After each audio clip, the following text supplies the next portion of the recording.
अस्सलाम वालेकुम। जब से नोए इंसानी ने ज़मीन से निकलने वाले तेल को अपने लिए ईंधन के तौर पे इस्तेमाल करना शुरू किया है, तब से लेके अब तक दुनिया के अंदर गुज़िश्ता हफ्ते हमने एक अजीबोगरीब फिनोमिना देखा है। और वो फिनोमिना ये था कि अमेरिकन कंपनियां कह रही थी कि तेल भी ले जाओ तो नाल जान का किराया भी ले जाओ साढ़े कोलों, यानी कि आप ले जाएं और इसको रख लें किसी तरह से। और उसकी बुनियादी वजह बहुत सारे लोग जो थे उन्होंने पूछा, समझने की कोशिश की, हमने भी अपनी तय समझाने की कोशिश की। हमने कहा इसको ज़रा एक डिटेल्ड वीलॉग बनाते।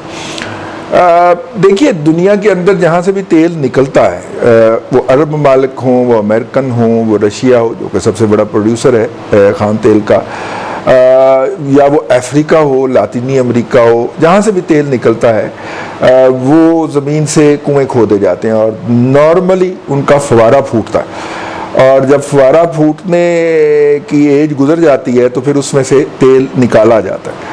लेकिन कोशिश ये होती है कि ये कुआं जो है उससे तेल निकलने का सिलसिला बंद ना हो, क्योंकि अगर वो बंद हुआ तो ज़्यादा इम्कान है कि जब उसको दोबारा लाइव करने की कोशिश की जाए तो वो लाइव ना हो और वो ज़मीन के अंदर ही कहीं दाएं बाएं शायद गुम हो जाए। वो ज़मीन के अंदर अर्जियाती तब्दीलियाँ, जिसको सिस्मेटिक चेंजेस भी कहा जाता है, वो करने का, सिस्मिक चेंजेस जो है वो करने का बायस बन जाए। उसके कई और कॉन्सिक्वेंसेस भी हो सकते हैं।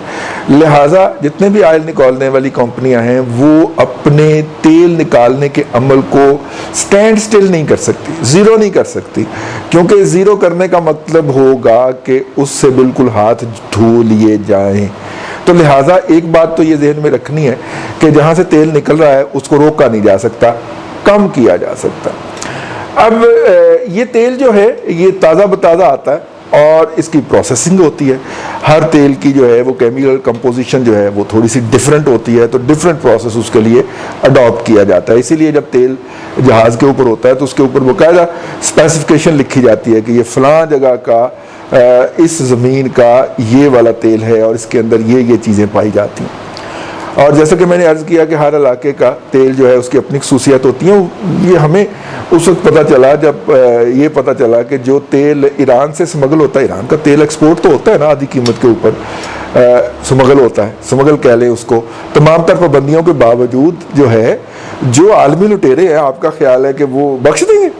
ईरान का तेल जी होता है बाकायदा, लेकिन वो क्या होता है कि वो इर्द गिर्द की रियासतें जो हैं, ये जो छोटी छोटी रियासतें हैं ना, यूएई हो गया, ठीक है, और ये वो जो है उसके साथ जो मुल्हिका ममालिक हो गए, वहाँ पे वो तेल आता है ईरान से, छोटे छोटे डंपर में छोटी छोटी उसके अंदर भर के वहाँ पे आके मुख्तलिफ प्लांट्स लगे हुए हैं। मतलब कि हमारे स्टूडियो जितना से भी छोटा एक प्लांट होगा, वो उसमें एक तरफ से वो ऑयल डालते हैं, उसके अंदर कुछ केमिकल मिलाते हैं जिससे उसकी केमिकल कंपोजिशन चेंज हो जाती है और यूँ वो अरेबियन लाइट क्रूड हो जाता है। शारजा में बड़ी फैक्ट्रियाँ लगी हुई है इस तरह, और वो डाल के पूरे का पूरा जहाज़ 1-2 दिन के अंदर उसमें से गुजार के और वो आगे ले जाते हैं और वहाँ से वो सिंगापुर जाता है और दुनिया के अंदर अरेबियन लाइट क्रूड के तौर पे बिकता है। यानी कि इसका मतलब ये है कि ईरानी तेल जो है वो अरबी तेल के तौर पे बिक रहा होता है स्मगल होने के बाद। तो ये जो केमिकल कंपोजिशन होती है हर तेल की, उसकी बुनियाद के ऊपर आगे रिफाइनरीज फिर लगाई जाती है। वो रिफाइनरीज जो हैं वो उस कंपोजिशन को मद्देनजर रख के उसकी रिफाइनिंग करती और रिफाइनिंग करके आगे एक प्रोडक्ट, यूनिफॉर्म प्रोडक्ट बना के आगे देती हैं। पेट्रोल होता है, डीजल होता है, जेट फ्यूल होता है, ठीक है, बाकी जो उसमें से बाकियात निकलती हैं जिनके अंदर ग्रीस हो गया, जिसके अंदर दूसरी चीज़ें हो गई, वो होती हैं। तो यूँ वो गुलशन का कारोबार चलाने के अंदर मददगार साबित होता है। इस वक्त क्या हुआ? इस वक्त ये हुआ कि 2 आलमी जो कुव्वतें हैं, 2 ही हैं, तो एक अमेरिका है और एक रशिया है। और अगरचे रशिया उस तरह सर्च नहीं कर रहा जिस तरह कोल्ड वार के दिनों में करता था, लेकिन कोशिश कर रहा है। अच्छा, और क्यों भला? क्योंकि पुतिन जो है वो केजीबी में रहा हुआ है। केजीबी ने हमेशा सीआईए के साथ लड़ाई लड़ी हुई है और कि पुतिन की तरबियत, अपब्रिंगिंग, ग्रूमिंग ही वही है कि उसने उनके साथ मुतक्का लगा के रखना है, और मुतक्का लगा के रखना है तो वो अब रूस का सदर हो गया। तो वो किसी ना किसी तरीके से ना, पंजाबी में कहते हैं, हमारे बुजुर्ग कहा करते हैं, ततूनियाँ दे ही रखता है, ठीक है। कभी वो उनके इलेक्शन के अंदर इंटरफेयर कर देता है, कभी वो क्रीमिया के अंदर घुस जाता है, तो वो इरिटेट करता रहता है अमेरिका और उसके इत्तेहादियों को। तो उन्होंने ये देखा कि अमेरिकन ने ये फैसला किया कि अब बहुत हो गई, हम अरबों के हाथों और दुनिया के हाथों पेट्रोल के नाम के ऊपर बहुत जलील हो गए, बुश साहब ने कहा। और उसके बाद बुश साहब ने कहा कि जी हम अपना शेल गैस निकालेंगे और उसके साथ जो ऑयल निकलेगा वो भी निकालेंगे। अब शेल गैस जो है वो महंगा फिनोमिना, और महंगा अगर फिनोमिना है तो उस महंगे फिनोमिना को, लेकिन चूंकि अपना होगा ना तो महंगा भी वारा खाएगा। अब शेल गैस की इंडस्ट्रीज को बुश साहब के दौर के अंदर धड़ाधड़ कर्जे दिए गए और उन्होंने अपने अपने लोकल जो है वो शेल गैस के सारे अहतमाम कर लिए। और जैसे ही उन्होंने इसको रिप्लेस किया विद इम्पोर्टेड गैसोलीन, तो दुनिया के अंदर जो था वो ऑयल जो कभी 140 को भी टच करके आया था वो सिर्फ 40 के ऊपर भी सस्टेन नहीं कर पा रहा। अब दीगर जो ममालिक हैं जिनका किसी का 80%, किसी का 85%, किसी का 60%, किसी का 40% जो आमदन है, जो रेवेन्यू है वो ऑयल से आता है, उनसे जब कहा जाता है कि अपनी पैदावार कम करें तो वो पैदावार कम करने पर राजी नहीं होते। लिहाजा सऊदी अरब जो कि ऑयल का one of the major exporter है और वो इधर उधर से भी खींच के, हाँ समझ गया ना, वो तेल अपना एक्सपोर्ट कर देता है अपने नाम के ऊपर। तो उन्होंने कहा कि जनाब ये जो ऑयल है इसकी प्राइसेस जो है वो उस पे होनी चाहिए जहाँ पे अमेरिकन को का शेल गैस या शेल ऑयल जो है वो जिसे कहना चाहिए वारा खा जाए, उसकी सस्टेनेबिलिटी निकल है। और वो कहते हैं जी लेवल जो है वो $60 पर बैरल के ऊपर निकलता है। $60 प्लस के ऊपर ही ये जो एथेनॉल है ब्राज़ील एंड इर्द गिर्द के ममालिक के अंदर, जो कि वहाँ पे बराह रास्त गाड़ियों में भी बात सूरतों में इस्तेमाल होता है, पेट्रोल में मिक्स किए बगैर, उसकी भी वायबिलिटी निकलती है। अब जैसे ही वो $60 से नीचे आता है तो इनके जो जितने भी वो सोर्सेज हैं वो बंद होना शुरू हो जाते हैं। अच्छा, सऊदी अरब की राइवलरी किसके साथ भला? कतर के साथ, ठीक है। तो सऊदी अरब चाहता है कि पेट्रोल नीचे आए ताकि अपनी दुश्मन की दीवार गिरानी है, भले खुद नीचे आ जाए। तो शरीकों की दीवार गिराने के लिए उन्होंने पेट्रोल की कीमतें कम करना शुरू की।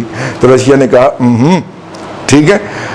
अब अगर वो ऑयल उधर से अमेरिका की भी नसीहत आ गई कि जनाब इसकी कीमतें जो हैं वो आपको बढ़ानी चाहिए, लेकिन जब अमेरिका की नसीहत आई उससे पहले जवान खून है मोहम्मद बिन सलमान साहब का, MBS साहब का, वो भिड़ गए। उन्होंने रशियन के साथ मुज़ाकरात किए कि तुम इतना कम करोगे, हम इतना कम करेंगे।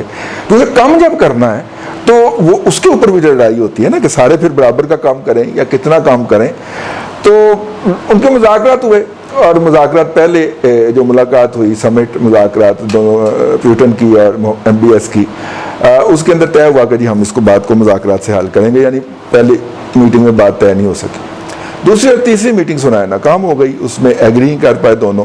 तीसरी मीटिंग में जब उधर से ट्रंप साहब ने भी कहा कि अदर साड़ा भी रगड़ा निकल गया, क्योंकि बुश साहब ने क्या किया था कि उन्होंने बहुत ज़्यादा लोन दिलवाए थे उस इंडस्ट्री को जो कि शेल है को मामले को आगे लेके चलेगी।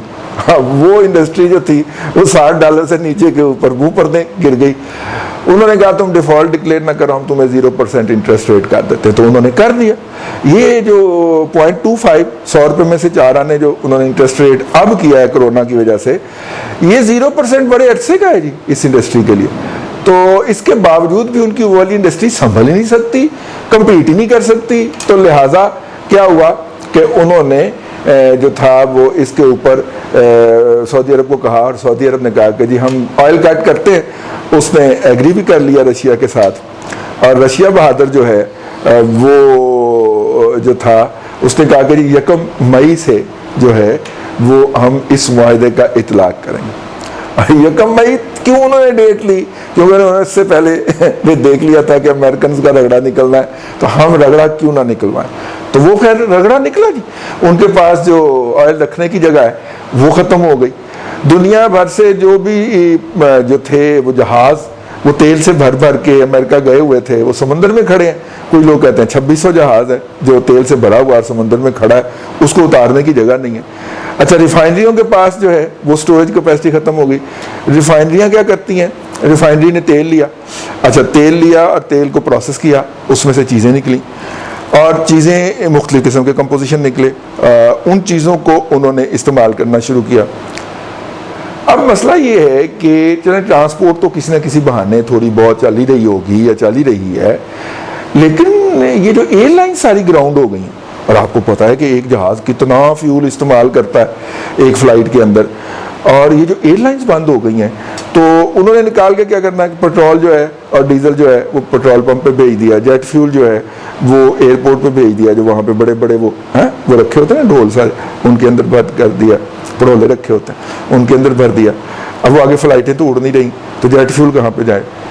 कई वहाँ पे फैक्ट्रियाँ ऐसी हैं जिनकी पूरी पूरी जो स्टोरेज कैपेसिटी थी उसमें जेट फ्यूल भर गया। अब क्या करें? अब तो वो नहीं चला सकते रिफाइनरी, सारा रिफाइनरियाँ बंद हैं। अगर रिफाइनरियाँ बंद हैं तो जहाज़ों से तेल नहीं उतर रहा, और अगर जहाज़ों से तेल नहीं उतर रहा तो वो जहाज़ खाली नहीं हो रहे नया तेल लाने के लिए, और अगर वो नया तेल लाने के लिए जहाज़ खाली नहीं हो रहे तो कल परसों तरसों अमेरिका का बेड़ा गर्क हुआ है, तो अरबे जो है वो अपने जो है ना वो बांध लें हैं, वो जो उन्होंने चोगे पहने होते हैं ज़रा ऊंचे ऊंचे कर लें, पानी उनके घर भी आने लगा। तो ये इस वक्त सूरत हाल है, और ये उस वक्त तक रहेगी जब तक ये कोरोना का पैंडेमिक रहेगा, ये वबा रहेगी। और जब तक ये वबा रहेगी, और ये कब तक रहेगी इसका अंदाज़ा आप यहाँ से लगा लें कि अमेरिका के अंदर स्कूल जो है वो 20 दिसंबर तक बंद है, ठीक है। और हमारी गवर्नमेंट जो है या हमारे जैसे ममालिक की जो हुकूमतें हैं वो ये बताते हुए इसलिए डरती हैं कि इतने लंबे प्रोसेस के, इतने लंबे अरसे के लिए ना तो उनके पास कोई स्ट्रेटजी है, ना उनके पास दिमाग है, और ना वो रिसोर्सेज पे खर्च करना चाहती हैं। क्योंकि तरक्की पजीर ममालिक की जितनी भी हुकूमतें हैं उनके ज़्यादातर रिसोर्सेज जो हैं, ज़्यादातर वसाइल जो हैं वो तो तबका अशराफिया के लिए खर्च हो रहे होते हैं ना। गरीब के लिए तो पैरासीटामॉल भी ख़त्म हो गई है। अब अगर हम पाकिस्तान की बात कर लें तो वहाँ से तो मुफ्त में पैरासीटामॉल भी नहीं मिलती, आपको टेटनस का इंजेक्शन भी लेके जाना पड़ता है सरकारी अस्पताल में लगवाने के लिए। अब गरीब के ऊपर अगर उन्होंने खर्च नहीं करना, जो कि वो नहीं कर रहे, तो इसका मतलब है कि वो कहें कि हेगा ही नहीं, बीमारी हेगी नहीं, इससे कुछ होता ही नहीं है, लॉकडाउन करना ही नहीं, ठीक है। तो ये जो लॉकडाउन, नो लॉकडाउन, माशाल्लाह, ठीक है, कर्फ्यू, ये सारे जो रोले डाले हुए ना, ये बुनियादी तौर पर इसलिए है कि किसी गरीब के ऊपर कुछ खर्च ना करना पड़ जाए। तो ये इस वक्त ऑयल की सूरत हाल है। कुछ लोगों का, माहिरीन का जिनसे मेरी बात हुई है, उनका ख्याल है कि अमेरिका के बाद ये जो माहौल है ये अरब ममालिक पे भी आएगा, और 1 मई आने के अंदर अभी 1 हफ्ते से ज़्यादा अरसा जो है वो बाकी है जब ये होगा। और इस वक्त इकनॉमिक रिवाइवल की बात जहाँ तक कर ली जाए, ग्लोबल इकनॉमिक रिवाइवल की, उसका कोई ज़्यादा असर नहीं है। अब थोड़ा सा इससे हट के, हमने पिछली दफ़ा जब इस पर वीला करने की कोशिश की थी तो बहुत सारे लोगों ने कहा कि जी गरीब ममालिक जो है उनको इसका बहुत फ़ायदा होगा, और इंडिया वाले तो बड़ी कैलकुलेशन ही करके आ गए जी वो शेखर साहब कि जी इतने अरब डॉलर का फ़ायदा होगा। अब मसला ये है कि आप जो एक्सपोर्ट कर रहे हैं वो क्या कर रहे हैं?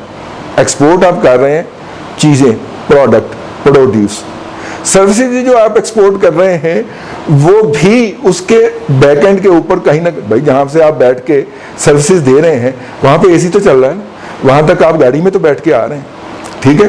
तो वहाँ तक आप चलिए, आपने तो सस्ता पेट्रोल इस्तेमाल कर लिया, लेकिन जो आपने सर्विसेज एक्सपोर्ट करनी है, जो आपने प्रोडक्ट एक्सपोर्ट करनी है, उसके अंदर बिल्कुल सस्ता फ्यूल इस्तेमाल हो गया सस्ता फ्यूल इस्तेमाल हो गया, लेकिन वो प्रोडक्ट इसने खरीदनी है, उसकी भी तो परचेजिंग पावर चेक करें ना भाई। ऑयल की कीमतें सस्ती होने की वजह से, जॉब्स खत्म होने की वजह से, आपका क्या ख्याल है यूरोप और अमेरिका जो है वहां का कंज्यूमर वैसे ही खड़ा रहेगा जिस तरह वो कोरोना से पहले खड़ा हुआ था?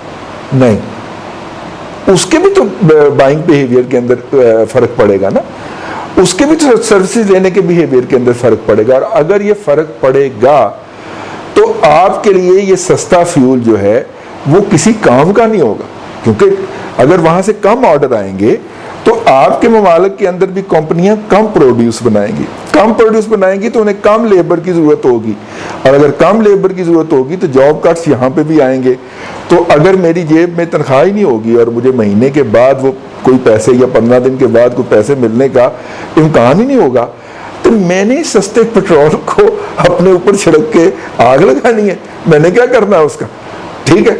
तो ये एक ऐसा फिनोमिना है जो दुनिया के इस वबा शुरू होने से पहले ही कह दिया था, और ख़ास तौर पे जो वो लोग जिनका नाम वान बुफे जैसे वो लोग जिनका नाम बराह रास्त इसमें नहीं आ रहा, वो बिल गेटा वालों का तो आ गया ना, बिल गेट साहब का, कि जनाब इस साजिश में कंस्पायरेसी थ्योरियों पे भी किस दिन बात करेंगे कि जनाब साजिश जो है वो बिल गेटा वालों की तैयार की हुई है और उसने ये किया, उसका नाम तो आ गया, वान बुफे का नहीं आया। और वान बुफे ने ये एक बात कही है कि वायरस, कोविड वायरस के बाद, कोरोना वायरस के बाद जो है वो दुनिया दोबारा इस हालत में वापस नहीं आ सकेगी। ये वो पैगाम है जो हमने आज आपको देना था। अल्लाह आपको आसानियाँ अता करे और आसानियाँ खल्क़े खुदा में तकसीम करने की तौफ़ीक़ अता करे।